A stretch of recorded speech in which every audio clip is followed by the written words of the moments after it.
और मुझे खुशी है ये कहते हुए कि इस यूनिवर्सल इम्यूनाइजेशन प्रोग्राम के चलते आज हमने बहुत सारे नवजात शिशुओं का और गर्भवती माताओं का जीवन बचाया है। देश ने आज इतने वर्षों में जो IMR में, इन्फेंट मोर्टेलिटी रेट में, MMR में सुधार किया है, उसमें UIP की बहुत बड़ी भूमिका है। और पहले UIP में जितने वैक्सीन्स होते थे, हमने उसमें 6 और जोड़े, 6 नए वैक्सीन्स को हमने UIP में इंट्रोड्यूस किया। और देश के अंदर पहले जब हमारी सरकार ने जिस वक्त कार्यभार संभाला, देश के अंदर जो टीकाकरण का, पूर्ण टीकाकरण का जो प्रतिशत होता था वो 85% होता था। लेकिन हमने इस पर तेजी से काम किया और आज मुझे आप सबके बीच ये कहते हुए बहुत गौरव होता है कि फुल इम्यूनाइजेशन कवरेज इस देश के अंदर आज 94% से ज्यादा बढ़ चुका है। और मध्य प्रदेश के अंदर यहाँ की सरकार ने बेहतरीन काम किया राष्ट्रीय टीकाकरण कार्यक्रम के अंतर्गत, और यहाँ पे जो फुल इम्यूनाइजेशन कवरेज है, संपूर्ण टीकाकरण कवरेज 93% से ज्यादा हो चुका है। यानी कितनी माओं का, कितने बच्चों का हम जीवन बचा रहे हैं आज इसके कारण। तो ये हमारे प्रिवेंटिव हेल्थ की दिशा में उठाए गए कदम हैं। और हमारा मंत्रालय ईट राइट इंडिया कार्यक्रम चलाता है। यानी ईट राइट इंडिया के माध्यम से देश भर के नागरिकों को हम जागरूक करने की कोशिश कर रहे हैं कि उनके लिए सही आहार क्या है। उन्हें ऐसा आहार लेने की जरूरत है जो स्वच्छ है, जो सुरक्षित है, जो स्थानीय रूप से उपलब्ध है, जो मौसमी है, जो पोषण युक्त है और जो टिकाऊ है, सस्टेनेबल है। ऐसा आहार लेने के लिए हम देश के कोने कोने में लोगों को जागरूक कर रहे हैं और इसके लिए हम एक व्यापक संदेश लेकर जा रहे हैं आम जनता के बीच में। और आज भी आप सब जो यहाँ पर अतिथि बैठे हुए हैं, श्रोता बैठे हुए हैं, उनको भी मैं कहना चाहती हूँ कि आप भी अपने जीवन में इस मंत्र को लागू कीजिए। और वो मंत्र है, आज से थोड़ा कम। क्या कम? आज से थोड़ा कम। आज से थोड़ा तेल कम, थोड़ा चीनी कम, थोड़ा नमक कम। ये संदेश आज हम देश की जनता को देने की कोशिश कर रहे हैं।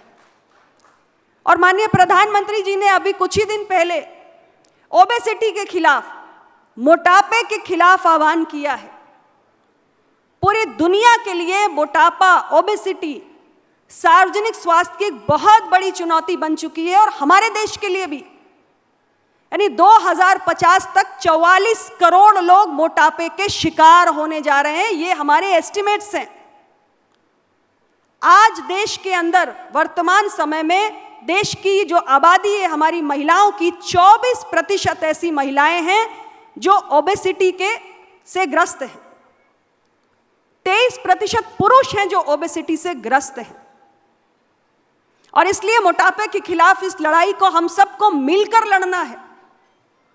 और प्रधानमंत्री जी ने कहा है कि 10% हमारे दैनिक आहार में तेल हम कम कर लें तो मोटापे के खिलाफ जो संकल्प देश ने लिया है उसको हम सब मिलकर पूरा कर सकते हैं। मैं मध्य प्रदेश की जनता से अपील करती हूं कि मोटापे के खिलाफ, ओबेसिटी के खिलाफ इस लड़ाई में आप सब हमारा साथ दें और अपने आहार को संतुलित रखें।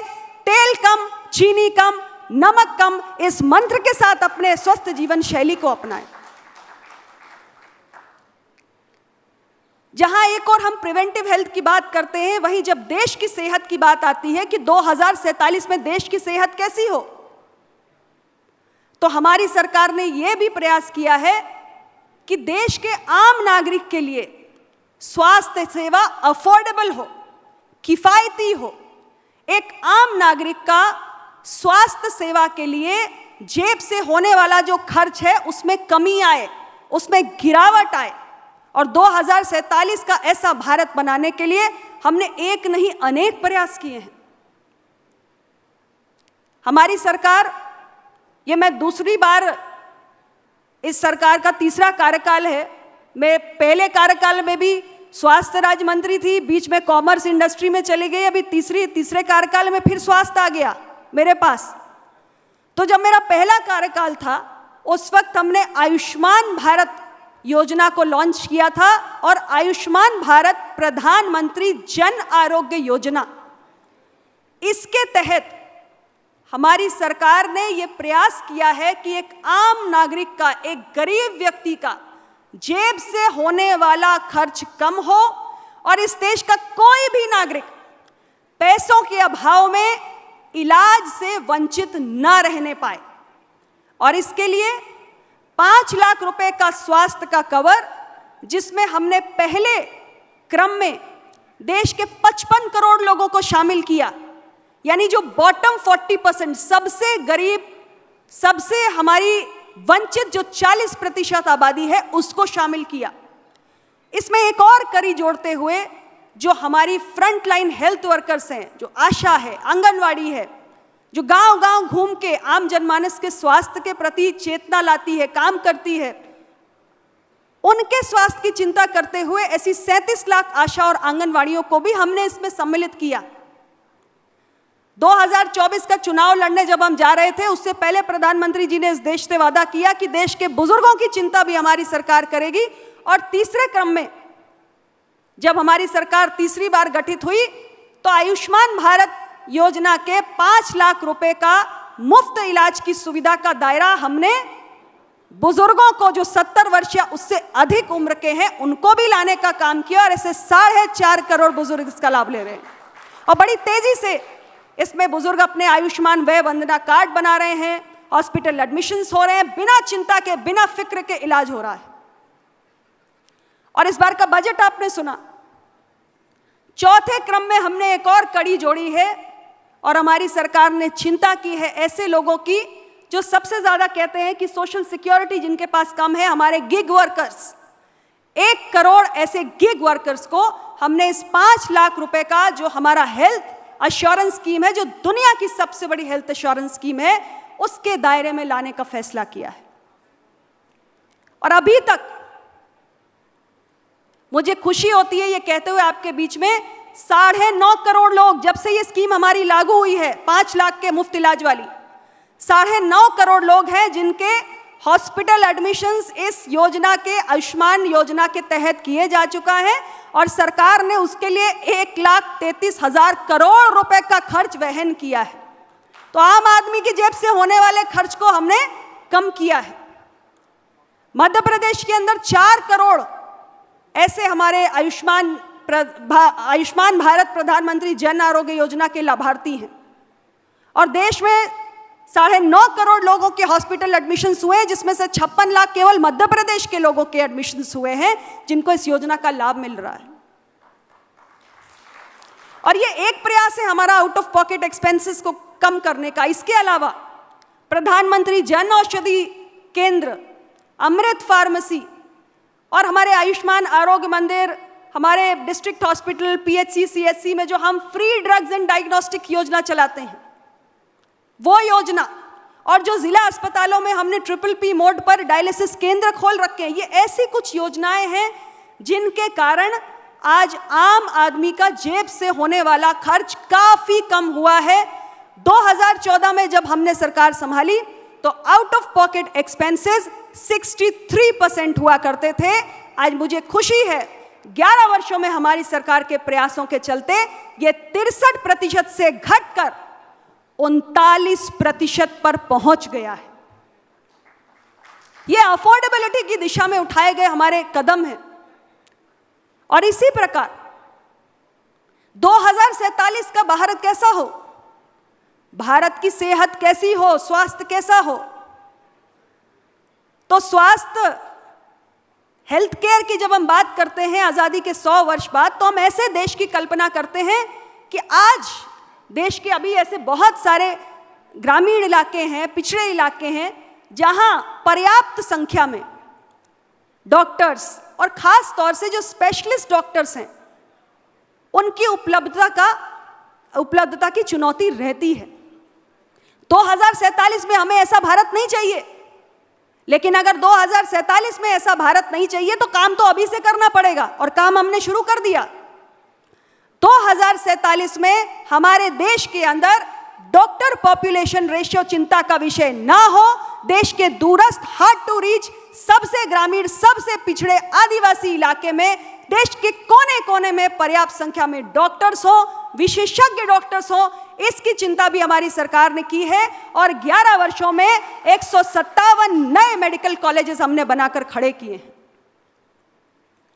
2014 में देश के अंदर 387 मेडिकल कॉलेजेस हुआ करते थे, आज हमारे पास 780 से अधिक मेडिकल कॉलेजेस हो गए हैं, यानी 101% की बढ़ोतरी हुई है मेडिकल कॉलेजेस में। मध्य प्रदेश के अंदर हमने 14 नए मेडिकल कॉलेजेस बनाए हमारी सरकार आने के बाद। और अब मेडिकल कॉलेज के साथ साथ जितने नए मेडिकल कॉलेज बनाए हैं, उसी लोकेशन पे नर्सिंग कॉलेजेस भी हमारी सरकार बनाने का काम कर रही है। एमबीबीएस की सीटें भी हमने बढ़ाई 130%। हमारे देश में 51,000 सीटें हुआ करती थी, हम बढ़ा के 1,18,000 के ऊपर ले गए। हमने पीजी की सीटें भी बढ़ाई, विशेषज्ञ डॉक्टर्स हमारे पास उपलब्ध हो इसके लिए। 31,000 हुआ करते थे, आज 76,000 प्लस हो गया, 138% की वृद्धि हुई। लेकिन यही नहीं रुके हैं, हमारी सरकार ने तय किया है और प्रधानमंत्री जी ने लाल किले से घोषणा की है कि 5 वर्षों में, हमारे तीसरे कार्यकाल में, हम 75,000 और नए एमबीबीएस और पीजी सीटों को ऐड करने का काम करेंगे। और इस पर तेजी से काम चल रहा है।